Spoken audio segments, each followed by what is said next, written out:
hoje. Como é lá? Voilà, donc la dernière fois, on s'était limité sur la création des dépôts de stockage. On avait vu comment créer les magasins. D'accord? Mais avant cela, on avait vu comment paramétrer les éléments essentiels après la création de fichiers. On a dit qu'il faut importer le plan comptable, il faut importer les codes journaux, il faut importer les taux de taxes. D'accord? Après, revenir dans fichier, dans paramètres de société, comptabilisation. D'accord? Il faut créer les catégories comptables. Donc, le rôle des catégories comptables, c'est de faire la liaison entre les comptes de la comptabilité générale via les opérations d'achat et les opérations de vente. Donc, si les catégories comptables ne sont pas créées, on ne pourra pas lier le compte 701 dans notre fichier commercial ici. Donc, on a dit quoi? Lorsque les deux sont installés, donc toute opération effectuée dans gestion commerciale sera comptabilisée dans la comptabilité générale, dans le fichier SIG commercial comptabilité. Donc, le rôle de gestion commerciale, c'est juste faire la facturation. D'accord? Tandis que la comptabilité enregistre les opérations, d'accord, comptables. C'est ça la différence entre les deux. Donc, toute autre opération qui ne concerne pas les achats et les ventes sera enregistrée dans le fichier comptable. Comme par exemple, paiement des factures d'électricité, on ne pourra pas faire ça dans gestion commerciale. Il faut aller dans notre fichier comptable pour enregistrer ces opérations.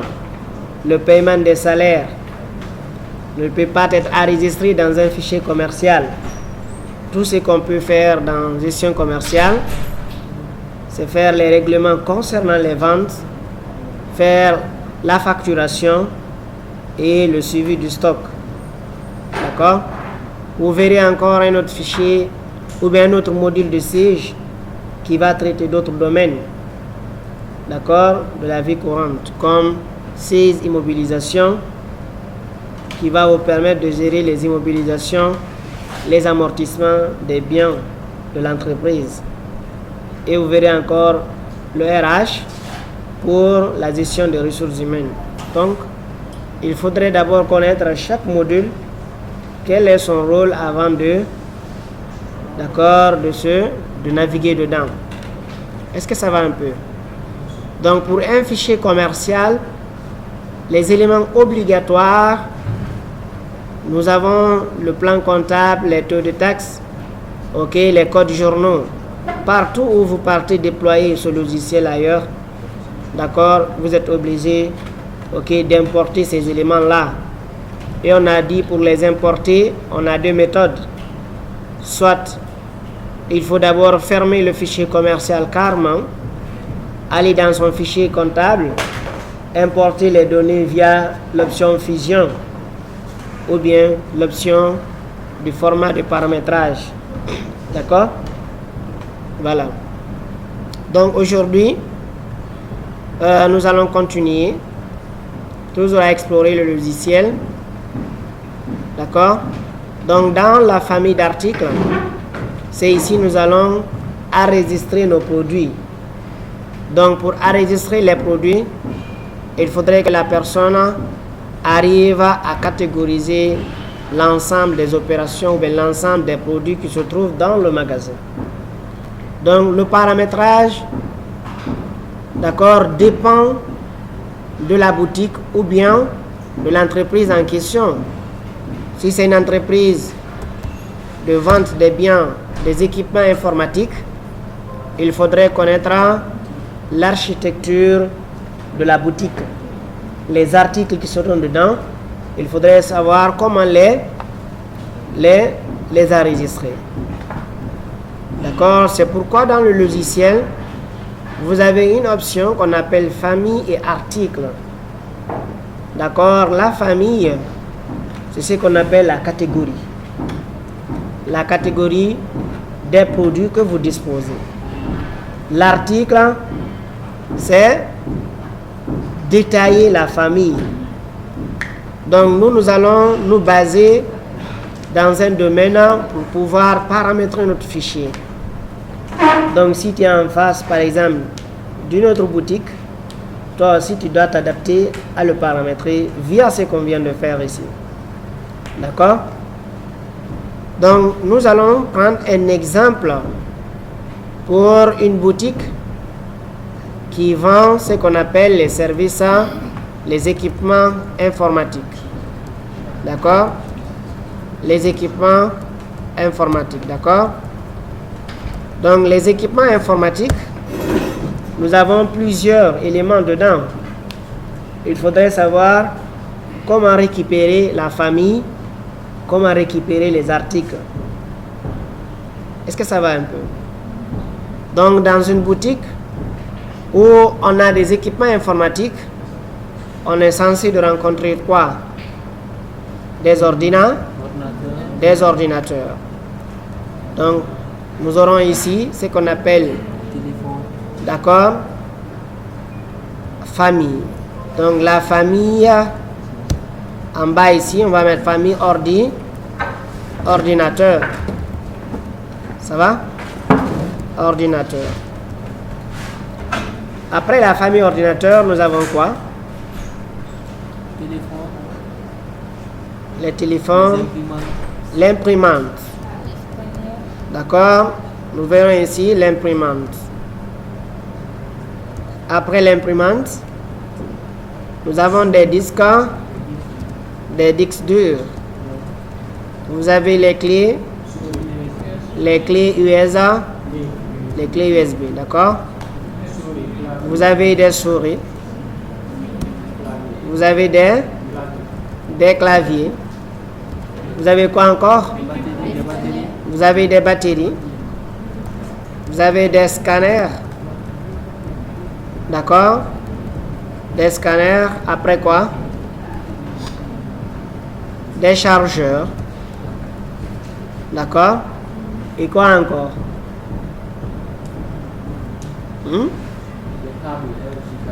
Des câbles. Câble réseau. D'accord? On va mettre câble réseau tout court. D'accord? Et on aura des connecteurs. Des routeurs, par exemple. Des switches. D'accord? Et quoi encore? Et tout ce que vous pouvez connaître dedans. Est-ce que ça va un peu? Donc, au niveau de la famille, lors du paramétrage de la famille, nous avons une option où nous avons le nouveau ici. Vous avez vu ici, ils ont dit quoi? Le code, l'intitulé du produit, les unités de vente n'ont pas été ajoutées. On va les rajouter tout de suite. Et vous avez le type de la famille. Il y a l'option générale, détail, total ou centralisateur. D'accord? Ces options-là dépendent de l'architecture que tu veux déployer. Ça va un peu? Donc, quand vous prenez par exemple la famille ordinateur, ordinateur a plusieurs étapes, ou bien à plusieurs modèles, ou à plusieurs types. Est-ce que ça va un peu? Donc, quand vous prenez ordinateur, le type qu'on peut obtenir ici, nous avons des portables. D'accord? Nous avons des bureaux, des bureautiques. Est-ce que ça va un peu? Donc, celui qui veut paramétrer le fichier en fonction des types qui sont prédéfinis, d'accord, le type centralisateur sera attribué à la famille ordinateur. Portable et bureautique sera une famille d'état détaillée. Est-ce que vous avez compris? Celui qui veut aller à la logique de portable et bureautique comme famille, alors il peut ignorer l'option centralisateur. Il prendra automatiquement l'ordinateur portable comme une famille détaillée. Est-ce que ça va un peu? Donc, en quelque sorte, le type centralisateur ne va pas jouer tellement sur les opérations qu'on va effectuer lors des achats ou lors des ventes. Est-ce que ça va un peu? Donc, par exemple, je vais prendre la famille centralisateur et je vais mettre ici le code. Il faut le donner des matricules pour les produits. C'est ce qui va vous permettre, lors de la facturation, de rechercher facilement les produits. Est-ce que ça va un peu? Donc, il faut faire la codification des produits. Genre, par exemple, si le produit commence par O, par exemple, je peux mettre ici O01. S'il y a un autre produit qui commence par O encore, je mets O02 jusqu'à la fin. Là, quand je vais chercher, par exemple, un ordinateur, il suffit juste que j'appuie sur le O et je tabule. Il va aller me sélectionner les produits qui commencent par O. Donc, ce n'est pas une obligation de suivre cette logique. Ça dépend de chaque personne qui fait le paramétrage. Comment est-ce qu'il sait comment paramétrer? Est-ce que ça va un peu? Donc, ce qu'on va apprendre ici, on ne va pas dire que cela est obligatoire et standard partout. Mais on vous a juste donné un exemple comment codifier les produits. Est-ce que ça va un peu? Donc, quand nous prenons par exemple, ici, d'accord, nous avons les disques durs. Donc, si je veux aller à l'option de centralisateur et détaillé, alors disques durs, il y a deux types. Il y a les HDD et les SSA, les SSD, d'accord, ou d'autres types de familles. Donc, pour chaque famille, nous allons commencer par l'option centralisateur et nous allons terminer par, d'accord, la famille détaillée. Est-ce que ça va un peu? Donc, pour cela, avant de créer, vous avez vu l'unité d'achat, l'unité de vente n'a pas été paramétrée. Les unités de vente, c'est par quoi vous faites la vente ou les achats. Est-ce que c'est par pièce? Est-ce que c'est par carton? Ou bien c'est par les groupes d'équipements de vente? D'accord? Nous allons les paramétrer via notre fichier. D'accord? Paramètres de société. Nous avons l'option article.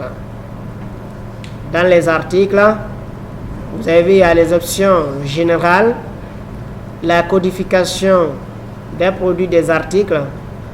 Vous avez codification des articles, les unités d'achat et vente.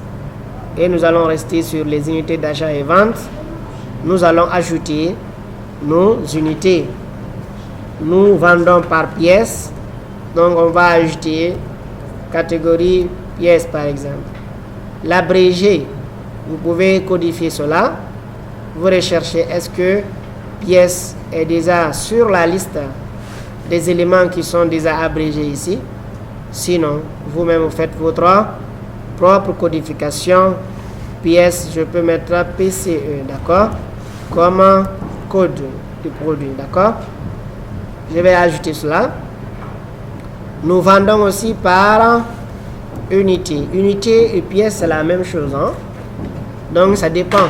Il y a d'autres qui vont programmer en fonction de pièces, d'autres vont parler d'unité. Donc, par pièce, unité. D'accord? Il y a d'autres, l'unité, ils prononcent ça comme pièce. D'accord? Et nous allons ajouter ici l'unité. Voilà, c'est C62, d'accord? On va prendre ce code-là. Nous allons l'ajouter. Si encore on vend par carton, alors il faut mettre ici l'unité, l'intitulé carton, d'accord, le type de code carton c'est CRT. Donc on va voir, est-ce que sur la liste, est-ce qu'il y a les options carton ici, CT, d'accord? Voilà, on va l'ajouter. Ainsi de suite. Il y a d'autres, c'est par boîte et revendent. Donc si c'est par boîte, là aussi on va ajouter la catégorie et mettra OK. Selon, d'accord, le type de boutique où nous sommes en train d'enregistrer. Oui? Oui, les options qui sont là sont prédéfinies, mais ça n'empêche que toi aussi tu ajoutes, comme par exemple celui-là, comme pièce ne se trouvait pas sur la liste. Vous avez vu, il n'y a pas de pièce par pièce ici. Voilà, je l'ai ajouté, j'ai mis PCL, d'accord? Ainsi de suite. Est-ce que ça va un peu? Donc, il y a d'autres, ils revendent par mètre ou par kilogramme. Donc, il y a les unités ici.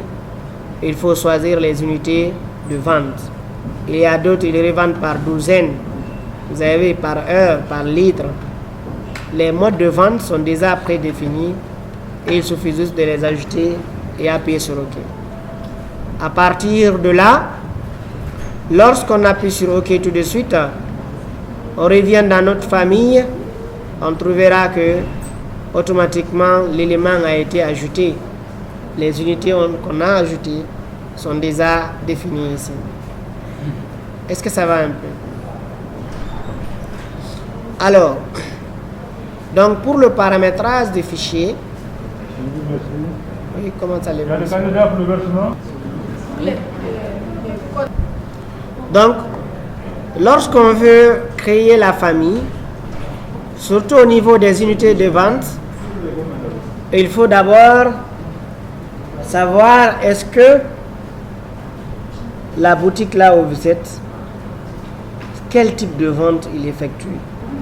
Est-ce que c'est vente en gros ou détaillant? Donc si la boutique par exemple, ils font les deux, ça veut dire le type d'enregistrement que tu dois adapter, c'est par pièce ou par unité. Mais si eux ils revendent par exemple par carton, ça veut dire c'est en gros. Simplement ils revendent, il faut paramétrer en fonction de ça. Est-ce que ça va un peu? Parce que la machine, si par exemple vous l'enregistrez en fonction des cartons et que quelqu'un vient vous prenez une pièce dans le carton, vous revendez, la machine ne montrera que une pièce de ça a été vendue, donc le stock c'est vide. Je ne sais pas si vous avez compris. C'est-à-dire la machine ne peut pas ouvrir le carton pour vendre à quelqu'un.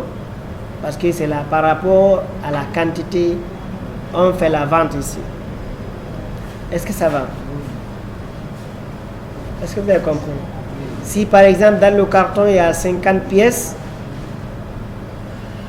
vous vendez par pièce, il faut aller à la logique des pièces. Là, quand un client vient, il a besoin d'un carton, on va mettre là-bas le nombre de pièces 50 au lieu de un carton. Est-ce que ça va un peu? Voilà. Donc la famille ordinateur, nous allons mettre O01. D'accord? Le type, on va le mettre centralisateur. Et nous allons mettre ici des pointillés par exemple pour montrer que le commencement de la famille commence à partir de là. D'accord, je mets ordinateur. D'accord, juste les types séparateurs, centralisateurs, c'est pour juste séparer les familles. Voilà, je vais mettre ça comme ça. Maintenant, je vais appuyer sur A. Je vais appuyer sur OK. Maintenant, le suivi de stock. On me demande ici quel type de suivi de stock je dois faire. Et on sait qu'il n'y a que 3 types de suivi de stock. Il y a la méthode de LIFO, la méthode de FIFO et la méthode du coût unitaire moins. Donc, dans notre paramétrage ici, c'est le coût unitaire moins pondéré qui sera, d'accord, suivi. Mais si le type est un centralisateur, l'option les unités de vente, vous avez vu, c'est pas tellement intéressant. Pourquoi? Parce que c'est en grisé, c'est juste pour écrire les titres. Donc dans le paramétrage, on peut paramétrer sans utiliser les types centralisateurs. D'accord? Vous avez juste à appuyer sur OK. Mais ce type-là, on ne peut pas l'acheter, on ne peut pas le vendre. Parce que c'est juste un titre qui va nous montrer le commencement de la famille. Lorsqu'on veut maintenant créer la famille proprement dite, alors nous allons appuyer sur Nouveau. On va laisser l'option détaillée. On va mettre ici O02. D'accord? L'intitulé. Nous allons mettre ici ordinateur portable. Est-ce que ça va un peu? Ordinateur portable. Vous avez vu là, j'ai la possibilité de changer les unités. D'accord? L'unité de vente ici sera définie en fonction du type de vente. D'accord? Si nous vendons les ordinateurs portables par carton ou par conteneur, d'accord, il faut choisir l'unité qui correspond à la vente. Et on va préciser quelque chose. Ce n'est pas parce que l'unité est programmée que l'unité est obligatoire. L'unité n'est pas obligatoire au niveau de l'achat ou de la vente. Tu peux faire des achats et des ventes sans se baser de l'unité. Est-ce que ça va un peu? Voilà. Donc, je viens au niveau du suivi de stock. Vous avez l'option qu'ils ont intégrée avec cette version, c'est le coût unitaire moins pondéré. C'est par défaut, il faut alors le sélectionner. D'accord? Et n'oubliez pas qu'on a ajouté le code. On a ajouté le coût unitaire moins pondéré, ici le suivi du stock. Et il faut aller dans Paramètres, aller dans la comptabilité. Il faut rajouter maintenant les numéros de compte. Ça, c'est obligatoire. Les ventes, il faut ouvrir la catégorie vente pour pouvoir charger le compte vente 701. Mais si la catégorie n'était pas créée, tu ne pouvais pas rajouter ces codes-là, lier les opérations. Celui qui fait le paramétrage sans rajouter cela, il peut bien faire les facturations, mais il ne pourra pas comptabiliser les opérations. Donc pour pouvoir comptabiliser les opérations, c'est obligatoire de créer les catégories comptables sous l'onglet Fichier, paramètres de société, comptabilisation, catégorie comptable. D'accord? Ça, c'est obligatoire. Donc la taxe, la vente est liée avec quoi? Avec la TVA facturée. Donc je dois mettre quel compte ici? 443. Nous avons TVA facturée. Il y a TVA facturée sur vente. Donc nous allons choisir l'application. On dit date d'application. On peut ajouter la taxe, mais on le dit ça doit commencer à partir de telle date. D'accord? Si par exemple le produit là doit subir par exemple plusieurs taxes, il faut rajouter les taxes là ici avec leur code. Mais comme c'est la vente, on ne paiera qu'une seule taxe. Nous allons appuyer sur OK. Vous avez vu déjà, il a ajouté le compte. Et la même chose encore au niveau de l'achat. Nous allons ajouter les mêmes comptes. 601. D'accord. Sélectionnez le compte achat. D'accord. Envoyez le compte 445 TVA. C'est collecté, hein? Je mets ici 445 J'ai ici TVA récupérable sur achat. Est-ce que ça va un peu? Nous allons appuyer sur OK. Le stock, nous allons envoyer le compte 31 et le compte là n'a pas de taxe à appliquer dessus. Et j'appuie sur OK. Donc pour chaque famille, il faut rajouter. Donc nous avons la famille ordinateur qui est en haut, qui est de type centralisateur. C'est comme si le type centralisateur, c'est comme si par exemple je fusionnais par exemple cette ligne là, j'ai mes ordinateurs, je cite les ordinateurs ici. D'accord? Après je passe encore. Après une autre famille encore, je fusionne. Je mets le nom de la famille. Le nom de la famille, c'est ce qu'on appelle centralisateur. Est-ce que ça va un peu? Voilà. Donc je n'ai pas fini d'abord. Je continue au 0. Au 0, 0. C'est combien de chiffres? Je suis parti à 3 caractères. Donc je dois respecter ça. Je vais mettre ici A03. Ordinateur bureautique. Ordinateur bureautique. Ça va un peu? Donc, le suivi de stock obligatoire, paramètres obligatoires, je vais ouvrir le compte, envoyer le 700 à chaque famille créée. Il faut rajouter les comptes là. Ça, c'est obligatoire. D'accord? Le 443. TVA facturé sur les ventes. Voilà l'achat obligatoire. Je mets 601. Voilà. Je vais rajouter encore le compte 445. OK. Voilà, on appuie sur OK. Là, déjà, ça a été ajouté. Hein? J'appuie juste sur... ça veut dire ici, je n'ai pas sélectionné, compléter le compte. Voilà. Ça, c'est obligatoire. Pour chaque famille créée, n'oubliez pas de rajouter ça, d'accord? Voilà. On a fini avec la famille ordinateur. Nous allons maintenant aller sur la famille imprimante. Est-ce que ça va un peu? Donc, dans la famille imprimante, nous avons ici imprimante, code I par exemple 01, d'accord? Type centralisateur, nous allons juste mettre son intitulé ici. On va mettre ici imprimante. Voilà, nous allons appuyer sur les tirets pour compléter. On appuie sur nouveau. Donc la famille est créée. Vous avez vu? Oui?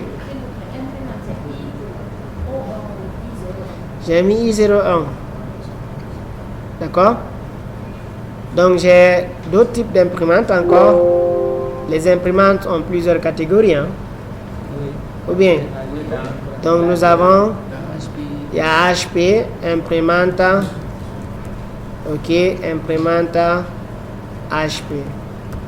Donc dans imprimante HP, d'accord, type détaillé, le suivi de stock obligatoire, paramètres obligatoires, OK, le 701 obligatoire, il ne faut pas oublier d'ajouter ça, hein? 445, voilà, 445, pardon, 443, TVA facturé sur un. On peut aussi faire ici F02 et R03, d'accord? Pour aller plus vite. J'appuie sur OK. D'accord, je prends encore le 601. Je sélectionne le compte. Voilà, le compte est filtré. Là, je mets R03. TVA facturé sur un achat, d'accord? On appuie sur le compte là encore. 31. OK. Le code, on appuie sur le suivant et on appuie sur OK. Est-ce que ça va un peu? Oui, imagine. Oui, allez-y.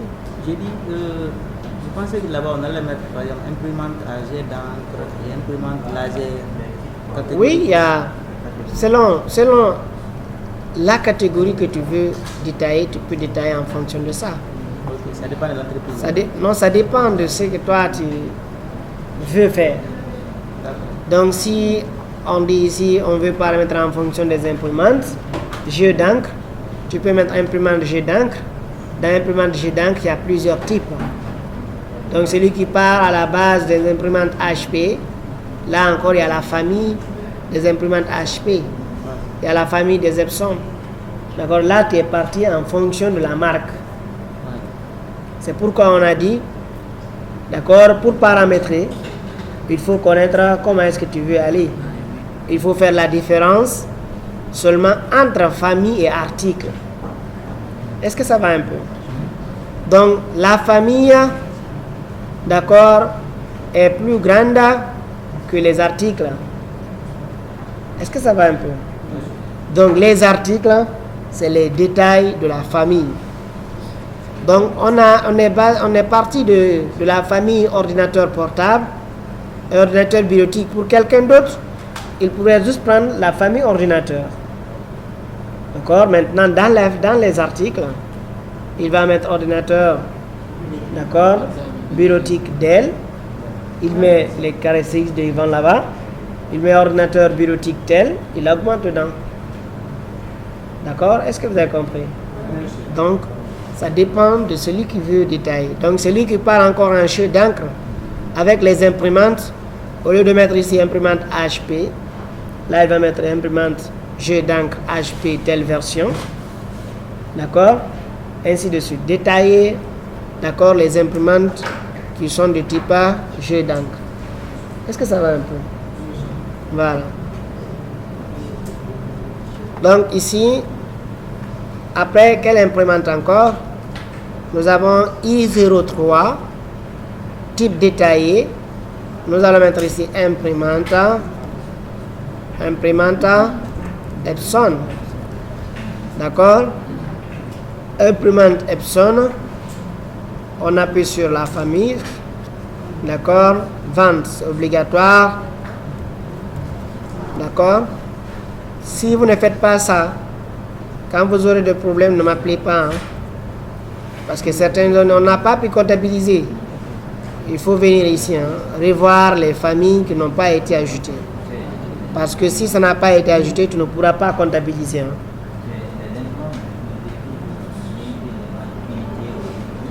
Quoi? Oui, les unités de vente, on a expliqué. Les unités de vente, c'est par quoi tu vends les imprimantes? Par carton, par pièce, par unité ou par conteneur. Ça dépend du type. C'est ce qu'on a dit ici, la catégorie, ok, de vente. Les unités d'achat et les unités de vente ne dérangent en aucun cas la facturation qu'on est en train de faire. Est-ce que ça va un peu? Oui. Détail total et centralisateur. Oui. Quelle est la différence? Donc, tout ce qui est plus important, que ce soit centralisateur, que ce soit total, que ce soit détaillé, ce qui est obligatoire, c'est la famille de type détaillé. Les autres là, c'est optionnel. Vous avez vu ici, par exemple, lui, il ne sert que de titrer. Famille centralisateur ne sert que de titrer.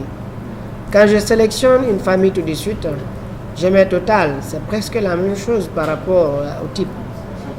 Ça permet juste de titrer les documents, de titrer les familles. Le commencement, par exemple, de cette famille, quand on prend imprimante, voici les sous-familles de l'imprimante, de la famille imprimante. Si tu prends ordinateur, tu as vu, à chaque fois quand on commence une famille, on fait une séparation. Maintenant, tu peux supprimer ça, ça n'a pas d'effet. On peut supprimer l'autre. Là encore, on laisse seulement les familles dont on a besoin. Est-ce que ça va un peu? Voilà. Ça va un peu? Voilà. Donc, moi, je vais me limiter là. Le reste là, vous allez paramétrer ça vite, on va aller. Donc après la création de la famille, on reviendra au niveau de l'article. Donc c'est ici maintenant, il faut détailler les familles. Est-ce que ça va un peu? Donc je peux prendre par exemple chargeur. Il y a plusieurs types de chargeurs, n'est-ce pas? Je vais mettre ici C01 encore. Les articles et les familles ne sont pas les mêmes. Hein? Vous avez vu ici, il y a C01, il y a C01. Mais s'ils étaient dans la famille, je mets C01, le code allait refouler. Parce que déjà, il y a une famille qui a le code C01. Donc, j'ai ici la référence C01. Là aussi, vous laissez l'option standard par défaut. Et là, on va détailler les chargeurs. On va mettre les chargeurs Dell. D'accord? Chargeur Dell, il y a deux types. Il y a le gros bout ou le petit bout. D'accord? Donc, on va mettre ici gros. La famille, dans quelle famille se trouvent les chargeurs? Dans la famille chargeur. Voilà, donc il faut sélectionner la famille, c'est obligatoire. Ok?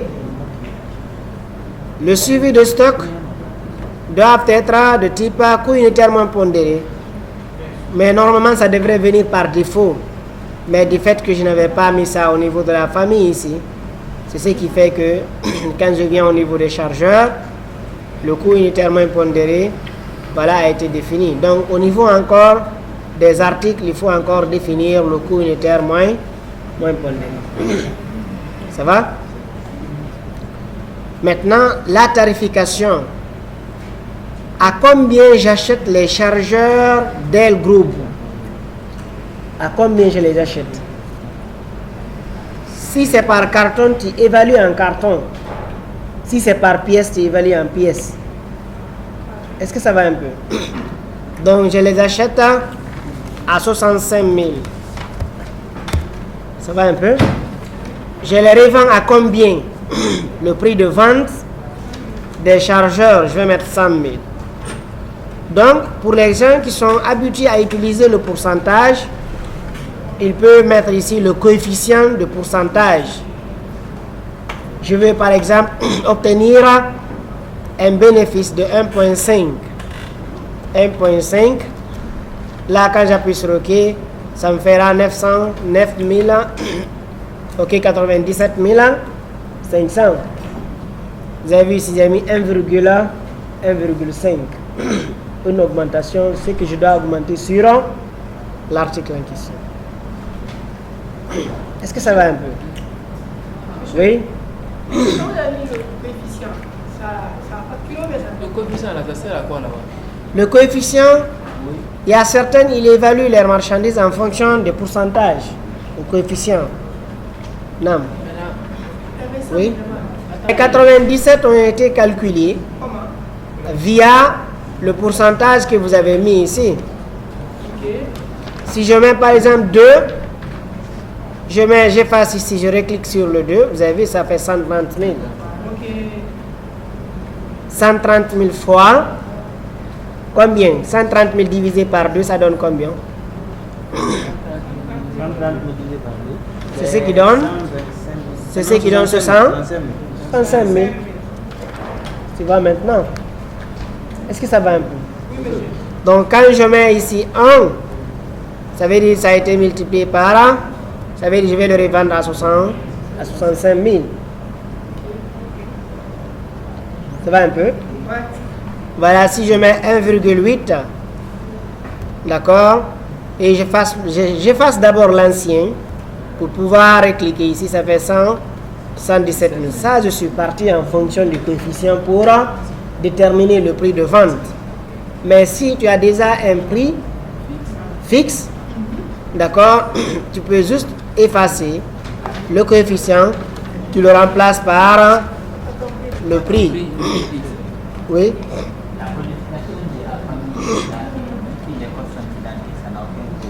Parce que ce n'est pas dans la même table. Ça va un peu? Oui. qui vendent par exemple par carton et qui vendent par pièce. Donc, celui qui veut, par exemple, genre, par exemple, les chargeurs là, ils revendent ça en carton. Genre, par exemple, dans le carton, il y a 10 pièces. Ça veut dire qu'il va évaluer en fonction du carton. Là, il ne va pas évaluer en fonction de la pièce. Mais là, il sera obligé de faire l'achat et la vente par carton. Quand quelqu'un vient, il veut, par exemple, un chargeur, une pièce, il ne pourra pas le vendre. Parce que la quantité qui est là-bas ne sera pas suffisante. Normalement, quelqu'un qui prend par pièce, quelqu'un qui prend par carton, normalement, le prix de vente, ça ne devrait pas être le même. Oui, c'est ce que j'explique. Je dis, normalement, les boutiques qui doivent vendre, ceux qui doivent vendre en gros ne doivent pas vendre en détail. Parce que quand tu détailles, les gens qui vont venir acheter chez toi, pour aller revendre, tu es en train de casser le prix. Normalement, dans la logique, si tu optes au compte de l'engros, tu ne dois que vendre ce qui est en gros. Parce que ce sont les clients là qui vont venir acheter sur toi. Mais si par exemple le client à son fournisseur, par exemple ici, il se déplace pour venir par là, il passe à ta boutique, il achète. D'accord, ceux qui vont venir acheter beaucoup et envoyer là-bas, tu les as fait du tort. Je ne sais pas si vous avez compris. Maintenant, comme nous, ce n'est pas réglementé, celui qui doit détailler, vendre détail et en gros dans sa boutique, il doit paramétrer en fonction des détaillants.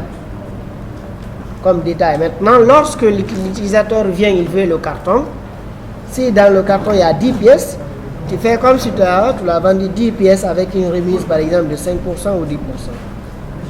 Oui? Allez-y.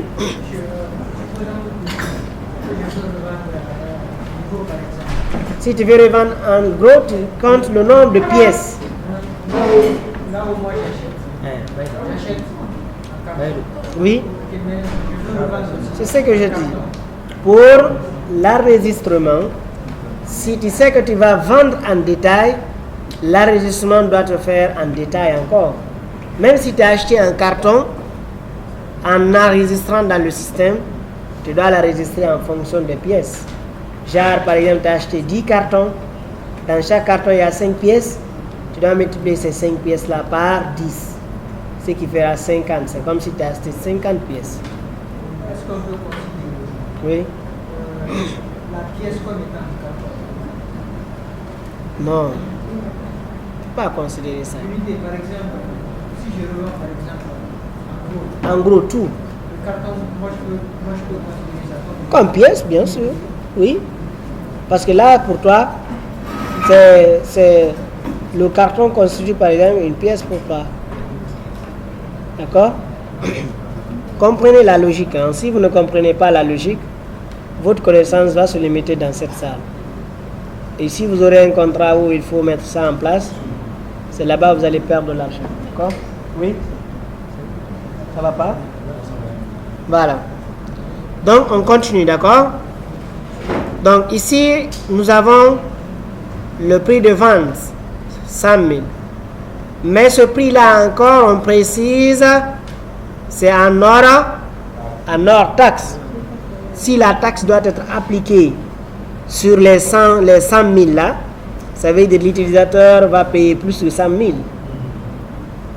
Ou bien vous n'avez pas compris ça? Voilà. Mais si on dit c'est TTC, ça veut dire y compris ce que l'État doit recevoir, c'est les 100 000. Donc ça veut dire la vente réelle du chargeur n'est pas 100 000. Ça sera moins de 100 000. Plus la taxe, ce qui fait 100 000. Est-ce que ça va un peu?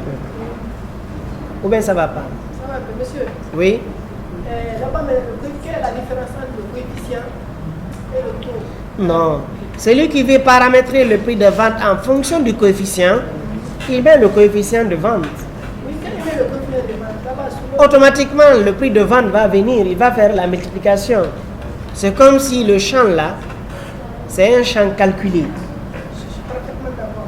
Oui, Maintenant, là où il y a plus de vente TTC ou bien hors taxe là. oui. Là-bas, je parle. Là-bas, il va sélectionner quoi? Non, il sélectionne le prix que je suis en train de faire ici. considère ça en hors taxe.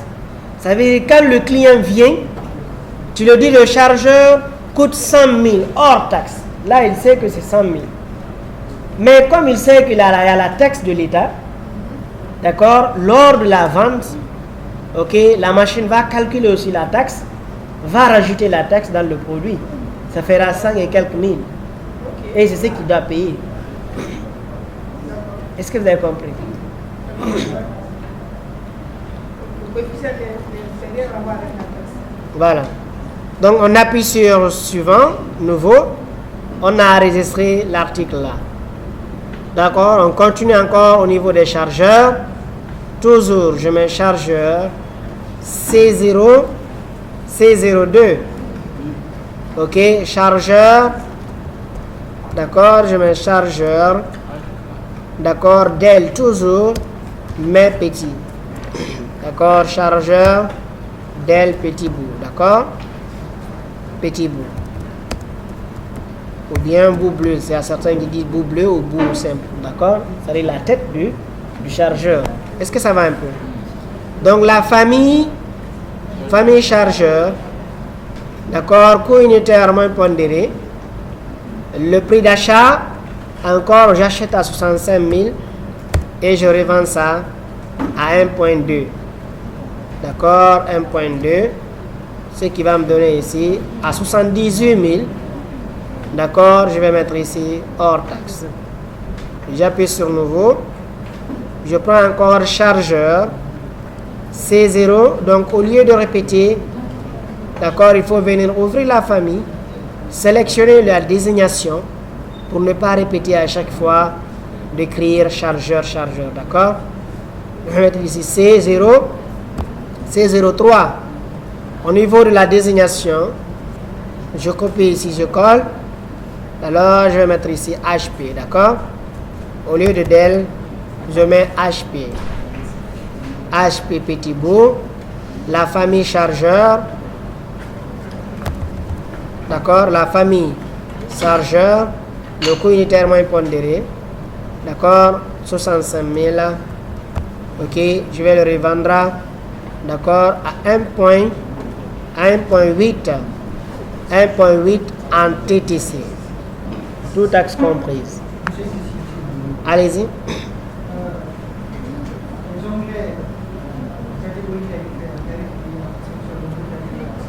On ne touche pas ça d'abord. On va aller pas à pas. Il faut connaître l'importance de la chose avant de paramétrer. Mais si on fait le paramétrage, quand on commence à faire la pratique, d'accord, on n'aura pas à savoir comment faire la pratique. D'accord? Oui. Suivi du stock, alors ça me coûte Quoi ça? Suivi du stock, coût unitairement pondéré. D'accord? Après la famille chargeur, vous avez la famille imprimante. D'accord? Imprimante, je mets I001. D'accord? On met quel type d'imprimante? Les imprimantes, on peut mettre imprimante. On avait dit Epson.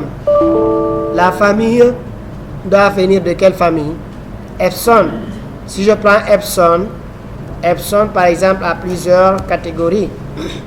Il y a Epson 3110 ou bien le numéro 2. Voilà, 300 et ainsi de suite. On va copier ça. On va sélectionner coût unitairement pondéré. D'accord, on les achète à 2 millions. On va les revendre à 1 point. D'accord, à 1.8 ou 1.9. D'accord, avec tout taxe comprise. Oui. Epson 3110, L3110.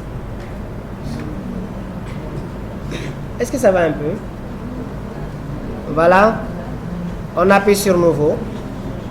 D'accord. Imprimante encore I02. Nous allons imprimante Epson. Combien? Les numéros des imprimantes. 382. D'accord. La famille, c'est famille Epson. co-unitairement pondéré.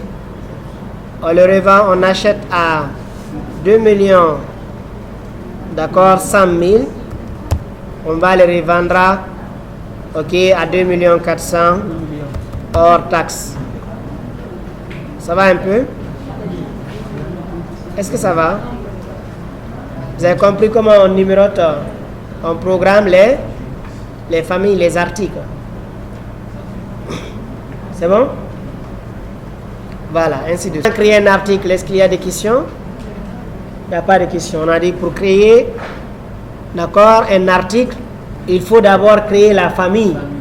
Il ne faut pas venir ici dans article, commencer par article. D'accord, de créer, d'accord, l'article. Et les paramétrages qu'on a fait là, au départ, la semaine passée, restent toujours valables. Donc, avant de venir au niveau de l'article, il faut se rassurer que tu as déjà importé le plan comptable avant de venir ici, parce que tu auras besoin de ça. Au niveau de la famille, vous avez vu les comptes 701 et autres là, si le plan comptable n'était pas configuré, tu ne pourras pas ajouter ces valeurs là ici, d'accord? Nous prenons ordinateur portable. On va mettre ici O01. D'accord, on va mettre ici ordinateur. Ok, portable. Ok, HP. Donc HP a plusieurs modèles. Donc il faut se baser sur le nombre de capacités si vous voulez. Vous mettez par exemple 500 Go. D'accord, 500 Go. Vous mettez par exemple disque dur, RAM par exemple. Vous mettez les caractéristiques en fait de la machine ici. Est-ce que ça va un peu? Mais si RAM par exemple 8 Go. D'accord, autonomie ou bien génération ou autre information qu'on peut rajouter dedans. Ça va un peu? Donc je vais sélectionner, je vais faire un CTRL C, le suivi de stock unitairement pondéré, la famille, d'accord, des ordinateurs portables. Ça coûte par exemple 1 800 000 ou bien 1 600 000. D'accord, on va le revendre à combien? À 1,7. Voilà, en or, avec un TTC, tout taxe comprise. Le prix d'achat, c'est 1 600 000. 1 600 000, on le revend à 2 720 000 en TTC. Ce n'est pas hors taxe. Hein. Avec même la taxe de l'État, tout est dedans. Est-ce que ça va un peu? Voilà, on appuie sur OK. Donc, pour chaque famille créée, on a la possibilité de l'interroger pour voir la situation, d'accord, de l'article. Donc, actuellement, l'article chargeur d'aile gros, au niveau du stock, il n'y a rien. Rien n'a été ajouté. Est-ce que ça va? Donc, c'est 0. Chaque article créé au départ, d'accord, a 0 stock, a 0 valeur dans le stock. Vous avez vu le stock réel, vous avez vu le total. Rien n'a été ajouté ici. Donc, après le paramétrage des articles, il faut maintenant faire l'inventaire. Aller dans la boutique, faire l'inventaire des articles se trouvant dedans. En imprimant par exemple la fiche des articles, d'accord, sous l'option article, imprimer, je vais imprimer l'article en question. Voilà, aperçu avant impression, je vais l'imprimer en fichier PDF. Alors je vais mettre ça dans la famille, dans le dossier. On me dit ici le code n'est pas correct.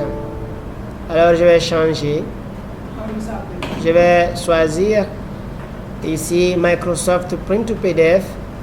Je vais l'imprimer en PDF. Et là j'appuie sur article. Il dit print not activity.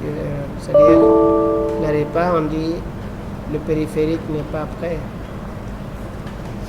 Voilà. Il faudrait choisir. Quoi? Ok, nous allons Ok, peut-être c'est les configurations de mise à jour que j'ai fait le matin. C'est obligatoire de tirer ça avant de faire. Oui, c'est obligé. On va le tirer. Pourquoi? Parce que c'est à travers cette fiche-là. Vous avez vu, c'est sorti. Je peux maintenant l'imprimer. D'accord? Format PDF. Donc, il y a plusieurs manières de choisir comment enregistrer. Il ne faut pas dire que parce que l'autre là n'a pas marché, on va laisser ça comme ça. Donc, c'est avec cette fiche. Il faut aller où? Au niveau du stock ou bien au niveau du magasin. Allez faire le paramétrage, allez faire les décomptes là-bas. Parce que si par exemple, c'est aujourd'hui par exemple, vous avez commencé, vous les avez trouvés déjà, ils ont commencé longtemps à faire leur stock. C'est aujourd'hui, ils ont informatisé leur système. Tu vas trouver que déjà, ils ont fait beaucoup d'opérations et tu ne pourras pas dire que tu vas enregistrer les autres opérations déjà passées. Il faut aller dans la boutique, d'accord, avec cette feuille-là. Ok, allez faire l'inventaire. Est-ce que ça va? Oui. Vous prenez les chargeurs d'ailes, vous les comptez ensemble, d'accord, dans le stock. Point de la quantité. D'accord, les quantités. Pour connaître la quantité, si c'est 10 ou bien si c'est 5 ou autre, là il faut choisir, d'accord, et mettre la valeur. On compte par exemple le stock physique, on trouve les chargeurs d'ailes, d'accord, 10 pièces. D'accord? On compte encore les chargeurs d'ailes petit bout, d'accord, combien de pièces? Je mets par exemple 30 pièces. Je mets les chargeurs d'ailes HP, petit bout, combien de pièces? On est en train de compter. Hein? Est-ce que vous avez compris d'abord la logique là? Après, les imprimantes Epson, combien de pièces restent dans la boutique? 15 par exemple. Imprimante Epson L332, 82, combien de pièces se trouvent là-bas? 25 par exemple. Vous êtes en train de faire l'inventaire. Les ordinateurs portables HP 500 Go RAM 8 Go, combien de pièces? 65 pièces. Est-ce que ça va un peu? Donc il faut faire l'inventaire là-bas. Après là-bas maintenant, il faut maintenant faire rentrer le stock dans notre système. Ça veut dire à partir de maintenant, toute opération concernant, d'accord, les achats et ventes se fera via le logiciel. À partir de là, s'il y a une pièce par exemple qui manque, on est obligé de demander comment est-ce que la pièce là est sortie. Parce que la pièce n'a pas été facturée dans la machine. Est-ce que ça va un peu? Donc nous avons notre fiche d'inventaire. Nous allons venir dans notre logiciel, fichier configuré. Nous allons partir dans traitement. Dans traitement, vous avez les documents de vente, les documents d'achat et les documents de stock. Voilà, suivez très bien. Lorsque vous les avez trouvés en cours, d'accord, d'opération, pour faire entrer l'inventaire qu'on vient de faire ici, on le fera via le document de stock. Mais lorsque vous le paramétrez, ils n'ont pas fait aucune activité. D'accord? À partir de là où ils commencent, c'est au départ. Là, on va passer par les documents d'achat pour faire entrer les factures d'achat. Mais pourquoi on va passer par les documents de stock? Parce que dans le stock, il y a plusieurs factures qui sont regroupées à l'intérieur. On ne pourra pas dire il faut d'abord enregistrer, d'accord, et vendre encore tout ce qu'ils ont, fait comme opération. Ce sont des pertes de temps. Est-ce que ça va un peu? Donc on fait l'inventaire. Dans le document de stock, vous avez les mouvements d'entrée, vous avez les mouvements de sortie, dépréciation du stock, mouvement de transfert, préparation de fabrication, bon de fabrication, tous les documents. Est-ce que ça va? Donc, notre cas ici, il s'agit de faire entrer le stock. Alors, il faut passer par le mouvement d'entrée. Donc, les mouvements d'entrée sont là pour enrichir le stock sans faire la comptabilisation des achats et ventes. Parce que quand je fais directement les achats, soit il va vendre à crédit, ou il va vendre au comptant. D'accord? Voilà, donc on va sélectionner le mouvement d'entrée, on va appuyer sur OK et nous allons choisir nos articles. D'accord? Voici le document et on va le nommer, d'accord, inventaire, le premier inventaire de l'année ou bien début, ainsi de suite. Ou bien vous laissez tout simplement un là-bas. D'accord? La date de l'inventaire, c'est la date d'aujourd'hui. La référence de l'inventaire, d'accord, le document là sera enregistré où? Dans quel classeur? Dans quel endroit il faut le référencier? D'accord? Les types d'affaires d'abord, on n'a pas configuré ça. On va laisser ça par défaut. Donc, vous avez eu une ligne qui est en grisé. Pour l'activer, il faut appuyer sur Entrée. Voilà, une fois entré, il a activé la ligne. On va maintenant faire entrer notre stock. On appuie sur Tabulation. Je commence par les chargeurs. Au niveau de ma fiche ici, j'ai commencé par les chargeurs. Je mets C, Tabulation. D'accord? Là, il m'affiche la liste des articles. Chargeur gros bout. Je double-clique sur chargeur gros bout. Voilà, on me demande la quantité se trouvant là-bas. Vous avez vu ici, la quantité, il a mis 1. Le prix unitaire d'achat, c'est 65 000. Il y a combien de pièces? Donc, le nombre de pièces, d'accord, c'est 10. Donc, nous allons mettre ici les 10. Nous allons taper Entrée pour l'ajouter dans notre facture. D'accord, d'entrée. Après, je continue encore C, Tabulation. Voilà, nous avons un chargeur petit bout. Et la quantité se trouvant là-bas, c'est 30. Je mets 30 encore, je tape Entrée. Je sélectionne l'autre encore. C, Tabulation, C03. Le nombre de pièces se trouvant là-bas, c'est 50. Je mets 50, je tape Entrée encore pour ajouter les autres.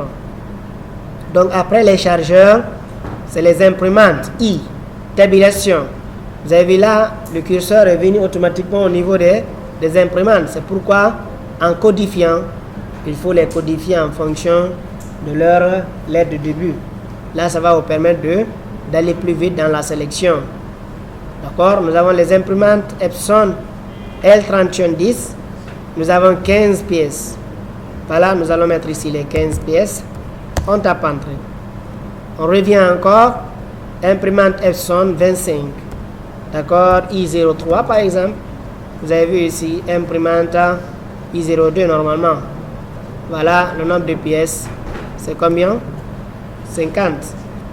25. Je mets 25. Voilà, je tape Entrée. Je sélectionne encore le dernier produit qui est ordinateur. Voilà, ordinateur HP. Le nombre de pièces 65. À partir de là, nous allons appuyer sur OK pour valider notre stock. À partir de là, nous avons maintenant des quantités se trouvant dans notre stock. Pour interroger par exemple les chargeurs Dell gros bout, il faut double-cliquer, interroger. Voilà, maintenant les 10 ont été ajoutés. Est-ce que ça va un peu? D'accord? Si je vais interroger un autre produit pour savoir combien se trouve dedans, alors il faut que je le double-clique et je l'interroge. Là, ça fait C02 à 30 dans le magasin. Ça va un peu?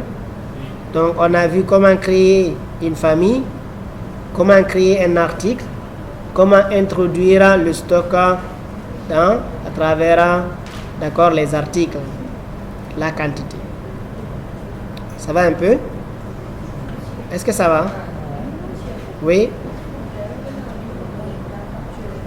Au niveau des documents, les documents de stock, on a dit mouvement. Pas de la facture que vous avez imprimée là. Ça? Oui? Ah, ok. D'accord, le rôle des documents de stock, c'est pour faire rentrer, d'accord, les valeurs ou faire sortir les valeurs sans passer par les achats et ventes. Je peux rester dans la boutique par exemple, un ami peut venir, alors je le prends quelque chose, je le donne, cadeau. Ça, ce n'est pas une vente.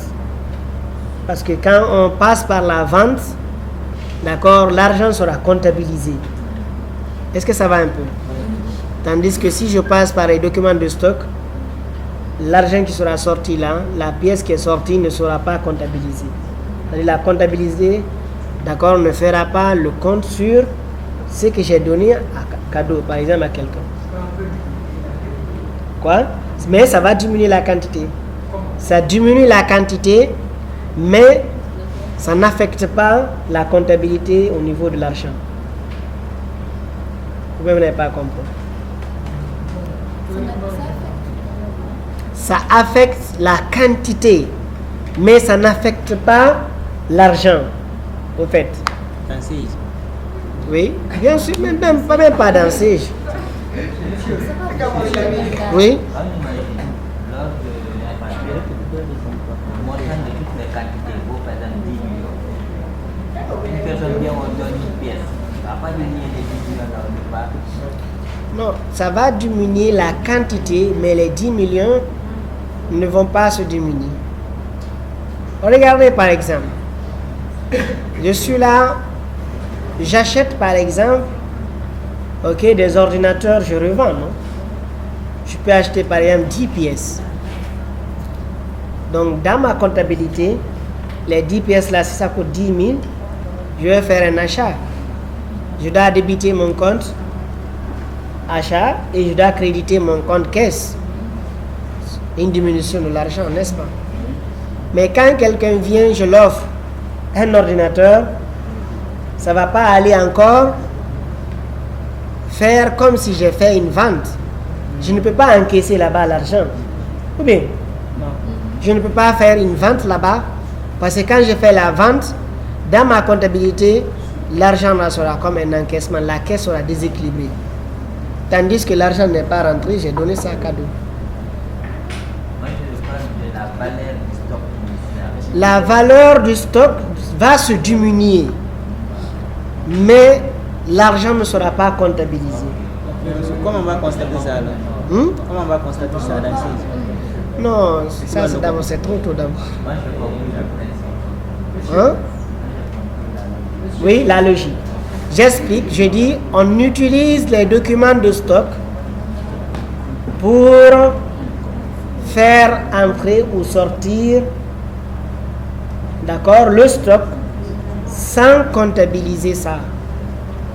Sans que cela ne répercute sur, d'accord, la comptabilité. Là, le journal, très bien. Voilà. Oui, allez-y.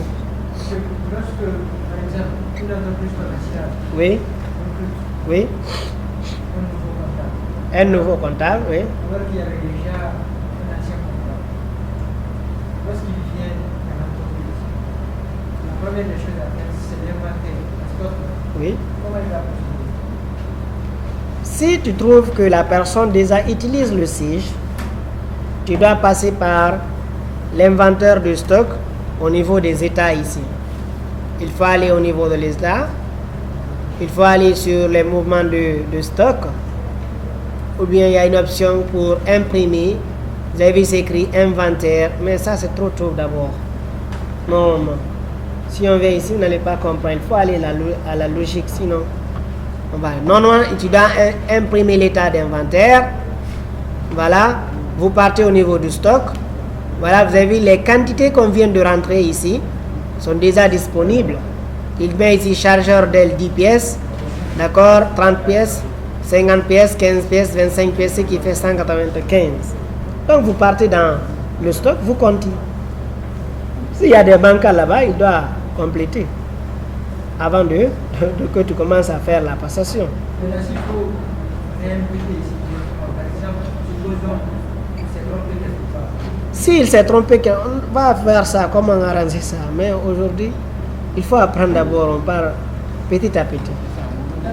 Sinon, Si on veut apprendre tout en même temps, on risque de ne rien comprendre. D'accord? Voilà. Donc, on a compris ici, regardez. Si, par exemple, on disait quoi? Si un utilisateur, un ami vient, on le donne un chargeur Dell, on va d'abord interroger nos chargeurs. D'accord? On a dit déjà chargeur Dell, gros bout, nous avons 10 pièces. Il vient ici, il a besoin d'un chargeur, on prend un chargeur, on le donne. D'accord? Donc ça c'est cadeau, d'accord? Donc il faut passer par les mouvements de sortie pour faire sortir ça. Pour ne pas qu'après, on interroge l'article, l'article dit il y a 10, alors qu'on avait déjà donné 1. C'est source de conflit. D'accord? Donc quand on prend un, on le fait sortir. Donc dans le système encore, il faut le faire sortir. D'accord? Mouvement de sortie.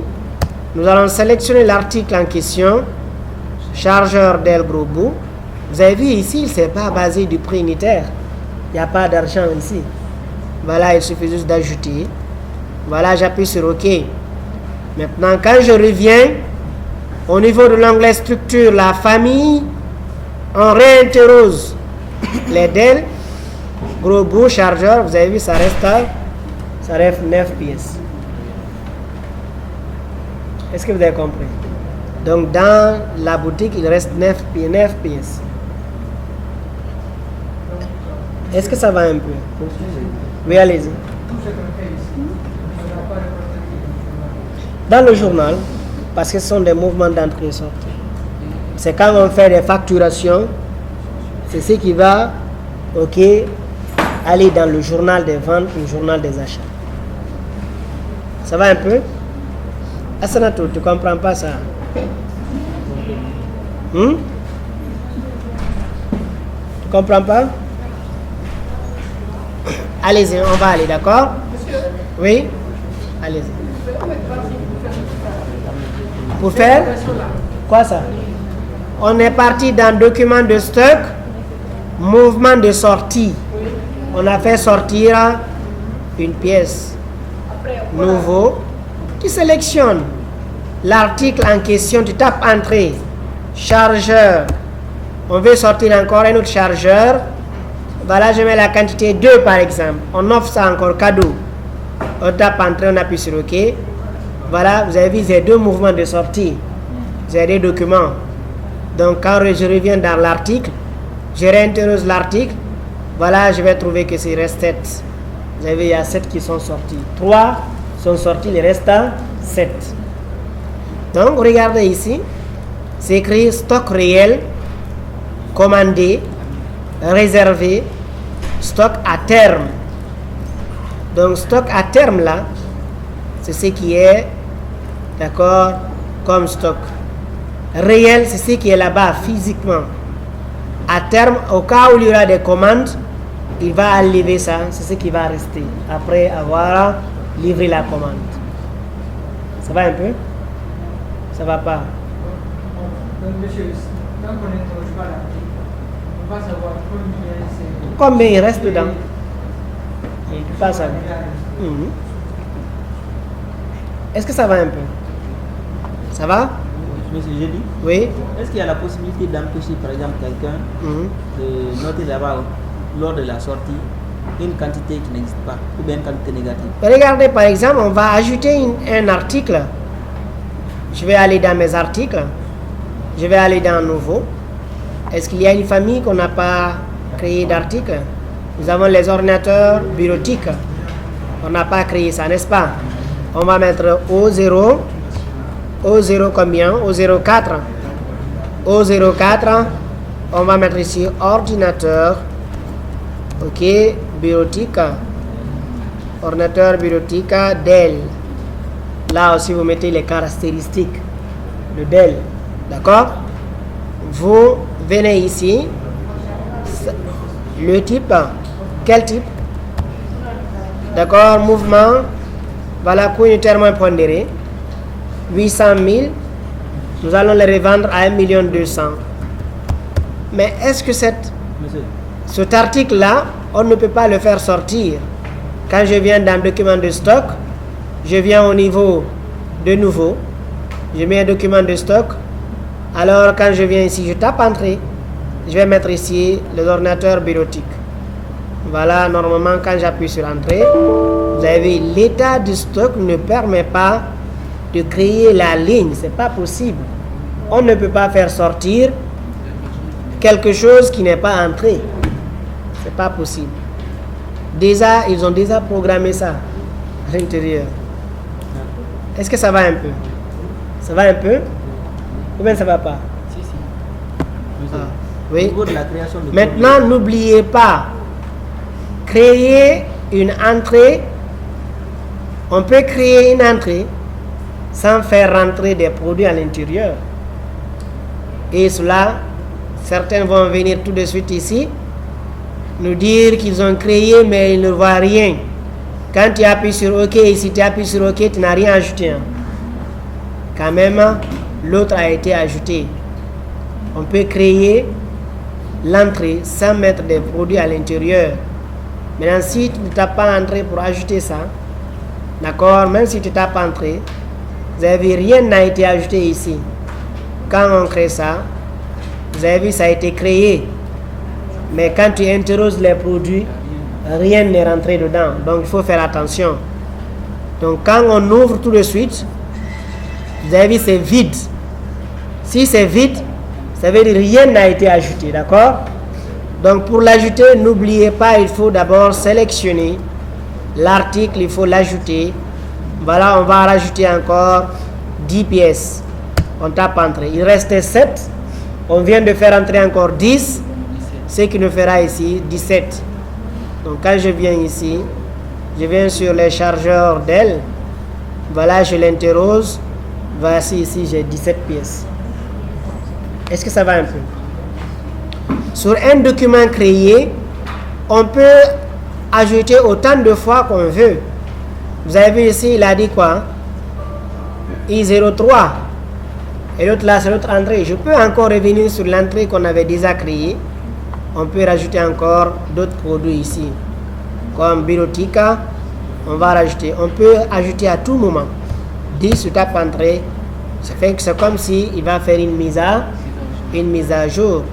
Quand je reviens au niveau des articles, au niveau de l'article, je double-clique et que je viens sur l'interrogation, vous avez vu toujours les 17 n'ont pas été ajoutés parce que déjà ça a été déjà ajouté une fois. Mais quand je viens au niveau de l'article ordinateur bureautique d'elle et quand je l'interroge, je trouve qu'il a ajouté les 10 de l'autre entrée. Oui, allez-y. Monsieur, est-ce qu'on peut sortir une quantité supérieure? Vous n'êtes pas des programmeurs? Non, ceci c'est possible ici. Non. Vous êtes programmeur ou pas? Tu développes? D'accord. Vous connaissez ce qu'on appelle ici le développement. N'oubliez pas, quand on crée un document, on peut revenir à tout moment, rajouter des éléments dans ce document-là. Mais il est intéressant à chaque entrée de créer une ligne. Si toutefois, c'est deux dates différentes. Nous sommes aujourd'hui le 2. Tant qu'il y a des entrées, il faut ouvrir ce 2-là pour augmenter là-bas. Mais quand ça vient demain, il ne faut pas rajouter dans le 2. Sinon, le rapport va indiquer des entrées à la même date. Si la date, d'accord, on crée un document pour une date donnée, au cours de la journée, s'il y a d'autres éléments concernant ce document-là, on rajoute. Mais quand c'est une autre date, on doit changer. Est-ce que vous avez compris la logique? À certains, ils regardent ça comme des séries. Oui, allez-y. C'est qu'on le coût unitaire moins pondéré. C'est différent de la méthode de LIFO et FIFO. Le coût unitaire moins pondéré, il n'y a pas à dire l'ancien stock, on avait acheté à 65. Le nouveau stock, c'est 70 000.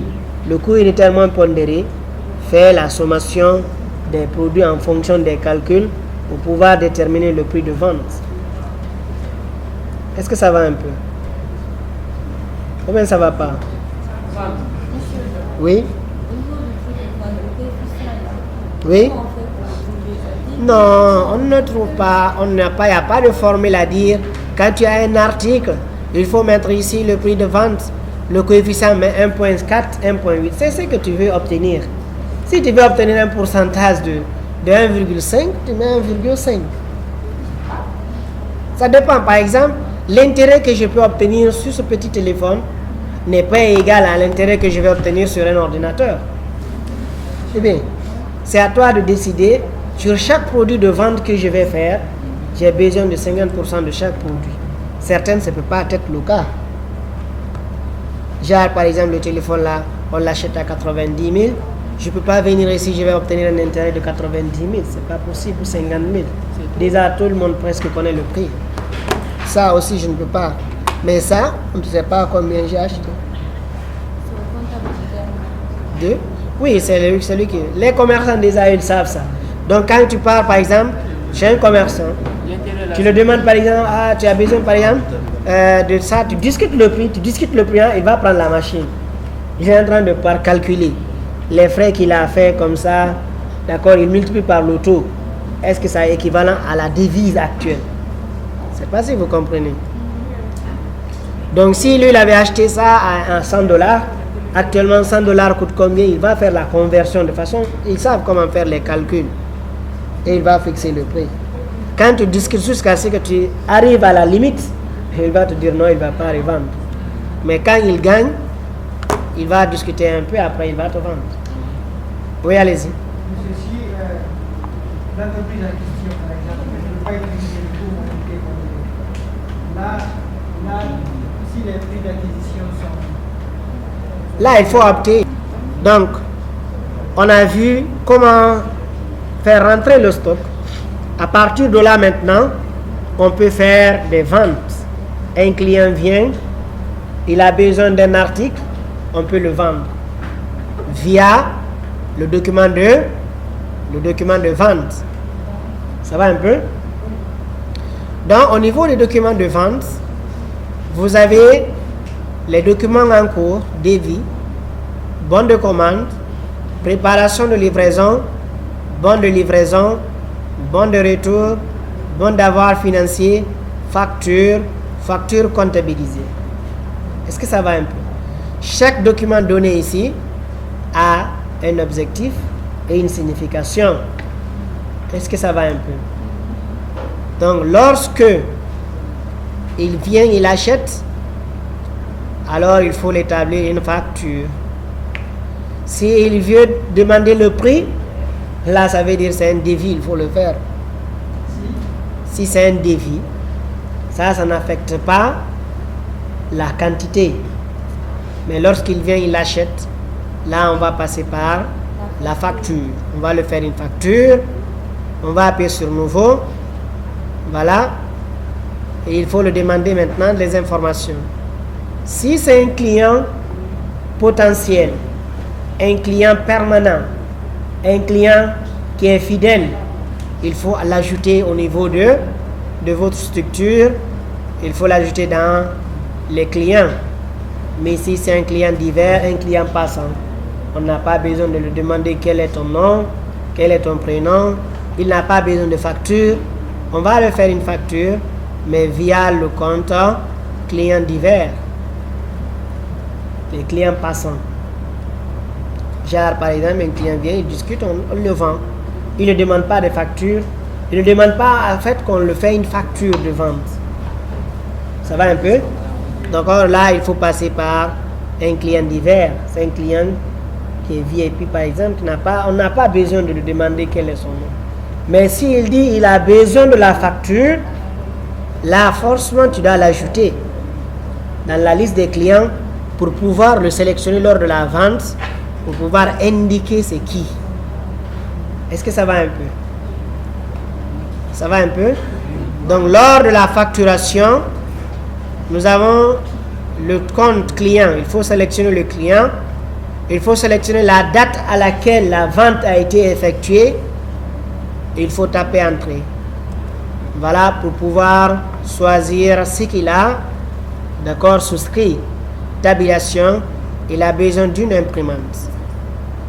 L'imprimante, d'accord, vous avez vu le prix de vente est déjà défini ici. C'est en TTC.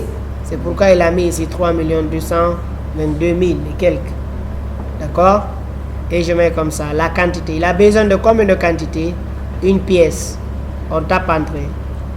Ça veut dire le total, ça fait 3 220 000. Il a besoin encore d'un ordinateur. On sélectionne l'ordinateur Dell bureautique. Vous avez vu, bureautique là, lui il est comment? Au niveau de l'onglet structure, les 120 000 là, c'est combien? C'est hors taxe. Donc vous allez retenir quelque chose ici. Lorsque l'article, le prix de l'article est en hors taxe, il y a une possibilité lors de la vente de modifier, d'augmenter ou de diminuer le produit. Mais lorsque le prix est en TTC, on ne pourra pas modifier le prix. Est-ce que ça va un peu? Voilà. Donc je vais venir ici. On peut le revendre à 120 000 parce que c'est ce qui est programmé. Ou bien s'il discute, on peut modifier, mettre 110 000. D'accord? Est-ce que ça va un peu? Voilà. Donc on va taper entrée. Mais ici il dit quoi? On dit le prix unitaire est inférieur au prix de revient. Ça veut dire que j'ai fait une erreur lors de la configuration de l'article. En faisant quoi? L'ordinateur Dell, je l'ai acheté à 800 000 et j'ai oublié d'augmenter un zéro ici pour mettre 1 200 000. J'ai mis 120 000. C'est pourquoi il a signalé l'erreur là. On veut revendre un produit dont le prix de revient sera supérieur à inférieur au prix d'achat. D'accord? On va mettre OK. On va revenir supprimer l'article. Recommencer à charger l'article. Voilà, je mets maintenant l'ordinateur bureautique. Voilà, la quantité, il a besoin de 2 pièces. Donc, une fois qu'on tape entrée, voilà ce qui fait sa facture globale est de 5 620 339 hors taxe. On va appuyer sur OK. Voilà, on a ajouté, d'accord, le document. Vous avez vu, c'est écrit document à comptabiliser. Ce n'est pas d'abord parti à la comptabilité, mais ça sera à comptabiliser par le gestionnaire de stock. D'accord? Si on travaille en réseau, je suis là en tant que comptable, ce qu'il a facturé ici n'est pas parti à la comptabilité. Il faut que moi je comptabilise pour que tu puisses recevoir l'écriture de la comptabilisation ici, de la facturation. Est-ce que ça va un peu? Maintenant, lorsque c'est un client qui demande sa facture, alors nous allons appuyer sur Nouveau. Sur Nouveau, nous allons choisir Facture et nous allons appuyer sur OK. Nous allons sélectionner le client donné info des camarades. Voilà, la date c'est aujourd'hui. Il a besoin, par exemple, des chargeurs. Il a besoin des chargeurs, OK, Dell petit bout. Il a besoin, par exemple, de 5 pièces. On ajoute. Il a besoin encore d'une imprimante Epson, d'une pièce. On tape entrée. C'est tout ce qu'il demande, quoi. Il a besoin encore d'un ordinateur. D'accord? Il tape entrée. Sa facture globale, c'est 5 915 424. Donc, on avait dit quoi? Lors de la vente, il y a 2 types d'opérations comptables. Ou bien, il y a vente au comptant et vente à crédit. Lorsque le client est prêt à payer les 5 millions là, alors il faut automatiquement régler cette facture via l'option fonction règlement. Vous avez vu automatiquement, il a envoyé ici. Tu ne feras que mettre ici règlement sur vente. Et les gars, regardez, il a envoyé ici le journal caisse. Voilà, le montant global, c'est qui fait 6 980 000. Ça, c'est TTC, toute taxe comprise. Vous avez vu, le hors taxe, c'est 5 millions, mais avec le TTC, tout, ce qu'il doit payer, c'est 6 900 ok, 6 980 200. Donc, c'est lui qui a calculé la taxe. Il a calculé la taxe, il a rajouté. Parce qu'on a mis TTC là-bas, c'est ça? Non, parce que pour les familles d'articles qui sont déjà établies, on avait déjà rattaché la taxe sur chaque article. Vous avez vu ici, ce qu'on avait paramétré là, dans famille, comptabilité, ça. Vous avez vu les R là. C'est ce qui a permis de calculer sur chaque ligne. Il calcule la taxe que l'utilisateur doit payer sur chaque article, ce qu'il accumule là-bas pour trouver 6 900 000. Mais là où vous allez partir paramétrer, si eux ils ne connaissent pas c'est quoi hors taxe là, il faut supprimer ça, enlever ça dans les articles pour ne pas que quand on vient au niveau de la facturation, on nous montre ici, d'accord, 580 000, la facture sort avec 6 millions. 5 915 000. Après lui, il dit comment est-ce que c'est parti à 6 millions et quelques. S'il ne connaît pas l'option des taxes, TVA facture et TVA récupérable, ou bien hors taxe et TTC, ils ne comprennent pas ça. Il ne faut pas rajouter ça dans le paramétrage. Est-ce que vous avez compris? Exactement, monsieur. Je n'ai pas compris. Genre, par exemple, aujourd'hui, on m'appelle. Est-ce que ça va un peu? On a dit, lorsqu'on veut imprimer une facture d'un client, le client là a besoin de cette facture, alors il faut passer par notre chemin long pour créer, copier, d'accord, les éléments.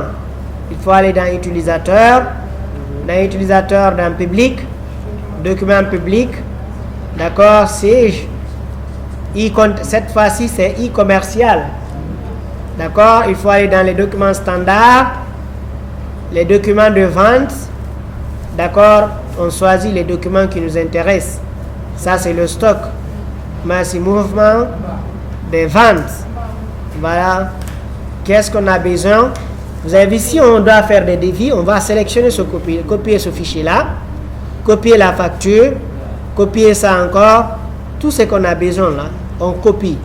Tout ce qu'on n'a pas besoin, on laisse. Au jour où on en aura besoin, on va venir encore copier, envoyer dans notre dossier. D'accord, mettre ça à côté ici. On va les appeler état d'impression. État d'impression. Après, on pourra les personnaliser après. Comment arranger la facture, adapter la facture avec nos besoins. Mais nous, aujourd'hui, on va apprendre juste à faire l'impression. On va aller dans imprimer. Dans imprimer, on va aller dans notre bureau. D'accord, on va aller dans l'emplacement de notre bureau.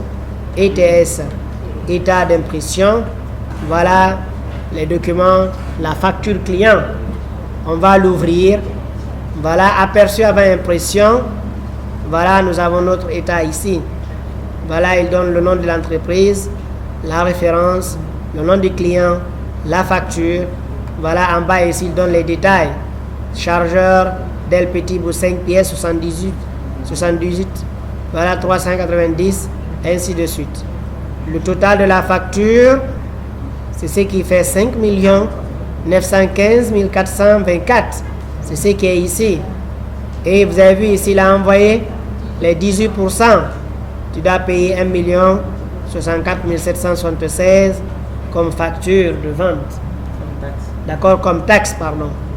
Et ce qui donne ici, d'accord, le 6 millions.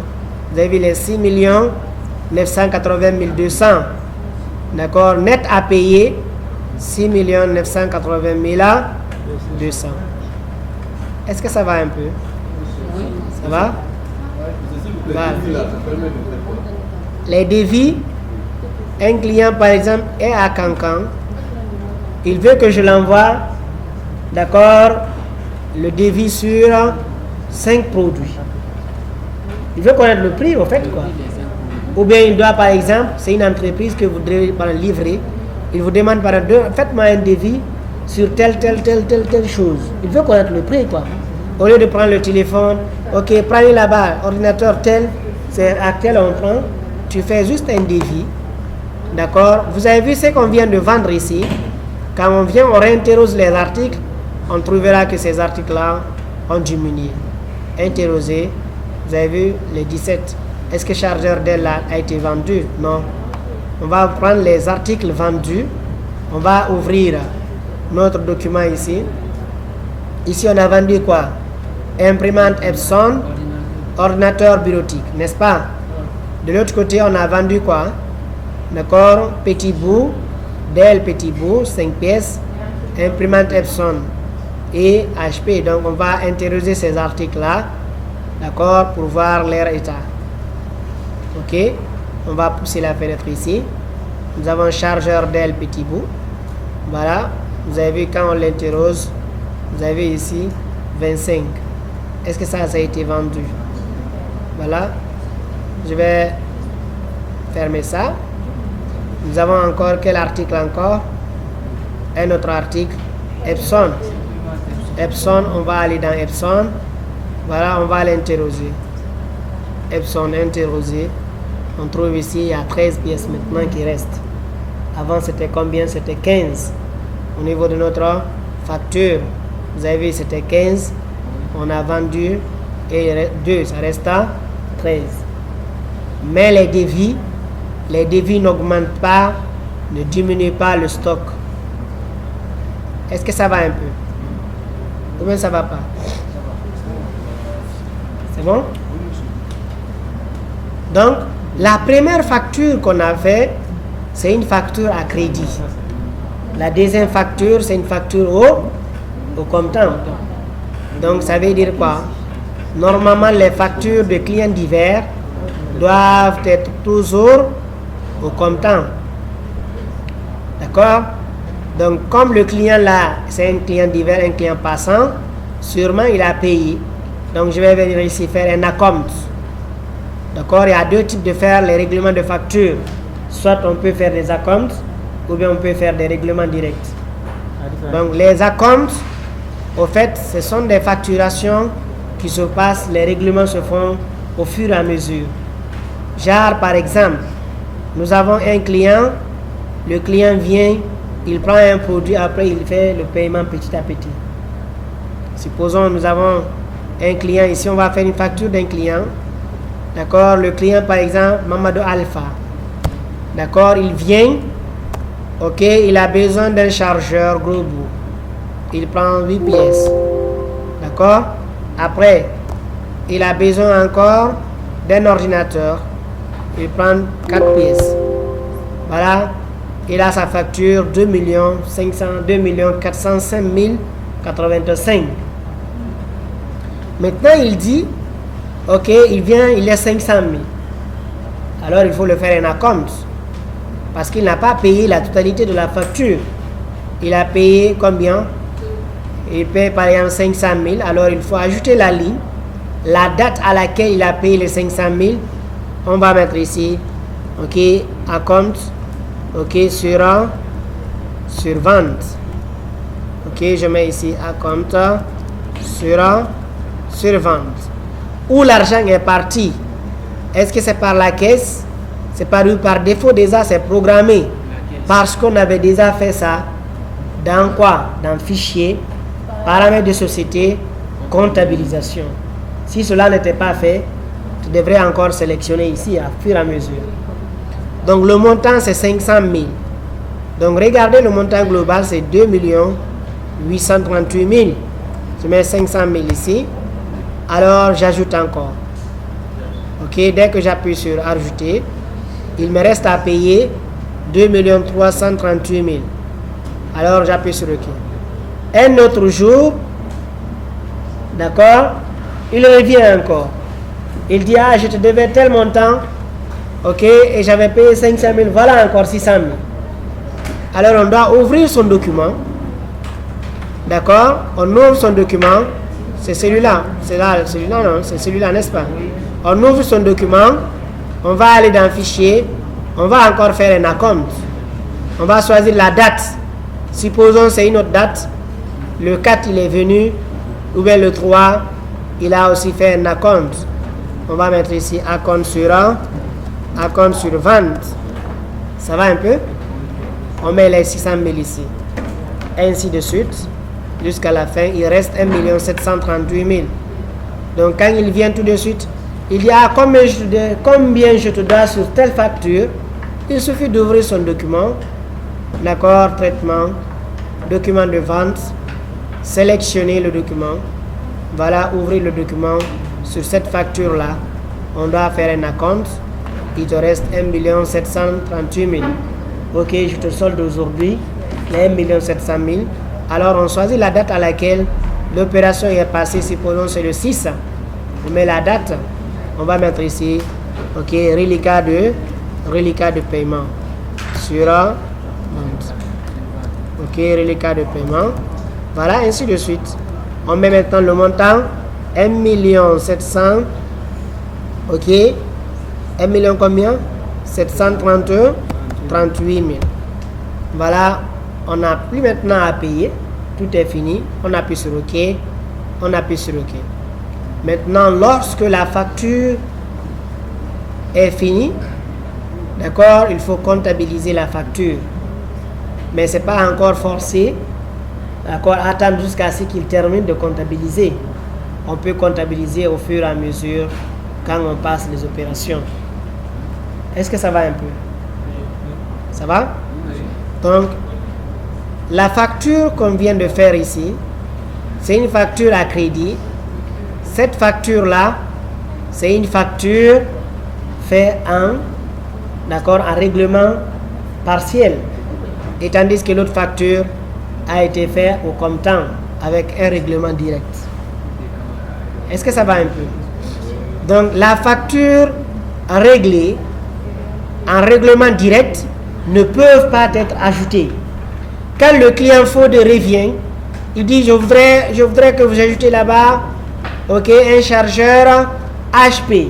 On ne pourra plus ajouter sur sa facture parce que sa facture là est déjà réglée. Vous avez vu, il n'y a pas option à ajouter.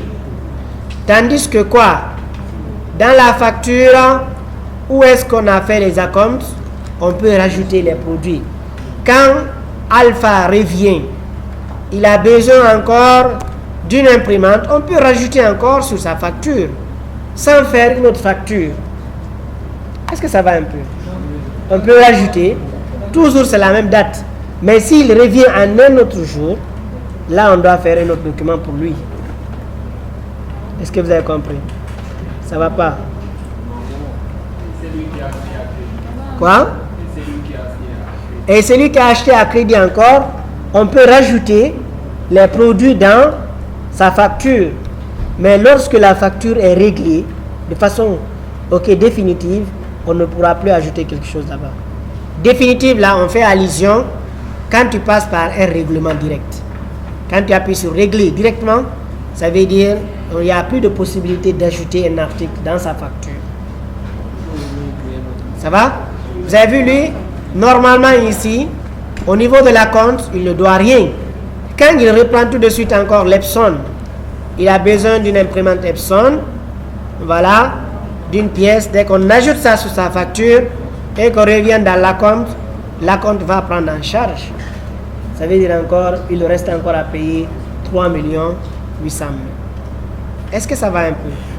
Mais quand on passe par un règlement, cliquez sur règlement, voilà, règlement sur la vente, il veut régler l'Epson là, voilà, vous avez les 3 800. Dès qu'on appuie sur OK ici, ça veut dire que cette facture-là est fermée. Il n'y a plus de possibilité d'ajouter un autre article là sur cette facture. Mais tant que la facture est en acompte, on peut rajouter d'autres articles dans la facturation. Est-ce que ça va un peu? Après, on appuie sur OK. Voilà. Maintenant, oui, en 6 qui regarde la taille du fichier. Je ne sais pas si l'option là est indiquée ici. La taille, il faut vérifier la taille. À chaque fois, quand vous introduisez des données dans la base, plus vous introduisez, plus la taille du fichier va augmenter. Donc, lorsque c'est un client qui est unique, au cours d'une journée, il ne faut pas le créer deux documents. Un seul document, ok, suffit. C'est bon? C'est comme les clients divers. Les clients passants, on ne créera qu'un seul document par jour. Le matin, par exemple, un client vient, il achète. On va annuler ça. Vous avez vu, le document là est créé, mais c'est vide. Hein? Donc, vous avez vu, il n'y a aucun article dedans. Donc, il faut carrément le supprimer. Je vais le supprimer, ça n'existe pas. Donc, un client, le matin, il vient. Un client passant, nous allons sélectionner le client divers. On va taper entrée. Lui, il vient, il achète juste un chargeur. Voilà, je peux prendre un chargeur, il ajoute. Il a payé les 100 000. On va le faire un acompte de ces 100 000 là. D'accord, ça fait 108 000. On va mettre ici la date. On met ici 118 000. Donc ça déjà c'est réglé. 118 000. D'accord. On met ici le libellé. Règlement sera vente. On ajoute. On appuie sur OK. Voilà, il dit quoi? Le montant ne doit pas être nul. Quel montant? Non, j'ai déjà créé 2 lignes quoi. Je dois alors mettre le montant ici pour pouvoir supprimer cette ligne. D'accord? La ligne là n'existe pas. Vous avez vu, les 110 000 ont été créés et c'est fini. Donc à 10 heures ou à 12 heures, un client passant encore passe. Il vient acheter. Au lieu de créer encore un autre document, il faut que j'ouvre le document du jour. D'accord? Sur les clients divers. D'accord? On va trier les pièces là. On va les envoyer. Toujours la dernière pièce va rester en haut. Quoi. Et là, c'est écrit C0CL001. Voilà, je vais l'ouvrir. Lui, il est venu acheter un chargeur. L'autre vient, il a besoin d'un ordinateur. Je prends un ordinateur. Je prends la quantité. Je tape entrée. Lui aussi, il a payé. Je dois le faire un acompte. Je sais qu'il vient de payer. Ajouter la ligne. Ça fait 1 416 000. D'accord? 1 416 000. Voilà, lui, il a créé. Voilà, il nous reste 0. Je ferme. D'accord? À 13 heures, un autre client passant encore vient, il achète. Il faut que j'ouvre le journal. J'ajoute ce qu'il a acheté là-bas. Est-ce que ça va un peu? Bien sûr, voilà. Donc, pour ne pas faire des va-et-vient, on peut juste prendre un papier, une feuille, un journal. Partout où il y a les clients là, on enregistre. Le soir, tu enregistres ça. C'est pourquoi on a dit ici, par exemple, les gens qui n'ont pas les moyens de prendre un comptable ou un gestionnaire de stock, on peut le prendre par semaine. On sait que tu devrais le payer par jour. Quand il vient ici, il reste ici, il va manger, faire tout. Vous signez un contrat, d'accord, il passe par la semaine. La semaine qui vient, tu enregistres toutes les opérations qu'il a passées dans la semaine, tu continues ton travail. Est-ce que ça va un peu? Mais ça, c'est lorsque vous maîtrisez très bien le système là, d'accord? Donc, on a vu les documents de vente diminuent le stock lorsque le type de document est de facture. Donc, quand on revient ici, on va aller voir l'état de notre stock. État, mouvement du stock, inventaire du stock. D'accord? On va aller dans mouvement du stock. On va appuyer sur OK. Au cours de la journée, on peut voir comment est-ce que la facturation a été effectuée. Voilà, il dit ici, le client Dell, chargeur Dell, telle date, on a fait rentrer 10 pièces. On a fait rentrer encore 10 pièces, ce qui fait 20 pièces. On a vendu 1, on a vendu 2, on a vendu 1, on a vendu 1, il reste 15 actuellement. Donc ça donne ce qu'on appelle ici, d'accord, les détails sur les ventes sur chaque article. Est-ce que ça va un peu? Donc si on veut voir l'état du stock réel, on va aller dans l'inventaire, état préparatoire de l'inventaire, on appuie sur OK. Nous allons faire un aperçu à l'impression. Nous avons ici, vous avez vu les 15 qui restaient, 25, 50, 12, 25, le nombre de pièces qui restent par jour. Donc chaque jour, si tu veux, avant de rentrer, d'accord, tu imprimes cette fiche, tu mets à côté.